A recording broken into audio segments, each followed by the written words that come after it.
It's kind of like Mother Nature's taking back, because we're now seeing a whole lot of stuff happening with the environment. And being an artist, I've visualized this in the past. I have a gift, and I've felt in my heart all my life that something's wrong.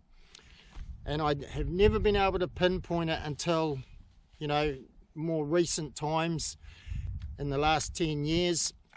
But I get these visions, and some of these visions are starting to come true, We've got problems. We definitely have problems, and we need to change our habits in this country and the world.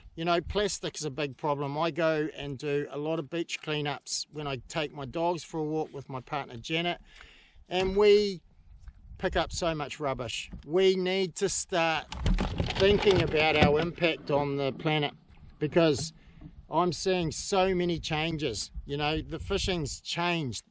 10 years ago, this place was humming. The Hauraki Gulf, has been definitely affected. I'm a free diver, and I can tell you personally, I've seen the changes. We now have no scallops.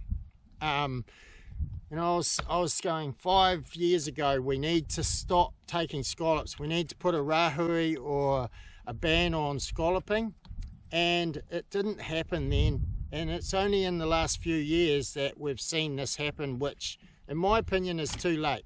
And I really hope it rebuilds, but there is other factors at play here with the scallops, like sedimentation runoff from forestry, farming, you name it.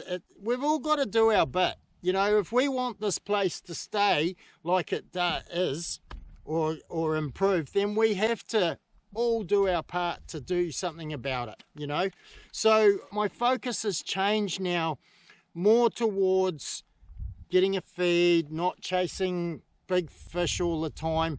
Big fish just happen to come along, while you're out here fishing. I lost one earlier this morning, and that's what happens. You put yourself in the zone and you're bound to hook one, so hopefully we see some of that action today. But it's more for me, I don't like keeping big fish. I've seen a real decline in big fish in this country, especially up here in the Hauraki Gulf, where they're not there like they used to be. I used to go out and pretty much catch double figure snapper every time I went out fishing. Now I maybe see one if I'm lucky, but not always.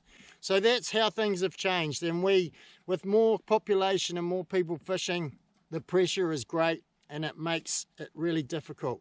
The other thing is, when I was back 10 years ago, 13 years ago actually, I went over to Australia to do some free diving and spearfishing. And while I was over there, there was a whole lot of discussion going on over there about the fishery, and they were all in panic mode because the greenies, so to speak, or the environmentalists, were planning to all these marine reserves in all the best spots. They'd actually done their homework, and they'd figured out where the best fishing spots were from fishermen, and they were planning to close them. And I came back and wrote about that in Fishing Coast to Coast at the time I was writing for them, warning everybody, this could happen here. And sure enough, look what's happening now with the Hauraki Gulf. It's in bad decline. Crayfish are in trouble. It's all down to overfishing and poor fishing practices too. I talked about beach cleanups. When I do a beach cleanup, the amount of fishing gear I find it's actually quite concerning, especially soft plastics. I find a lot of soft plastics in popular fishing locations on the shoreline washed up.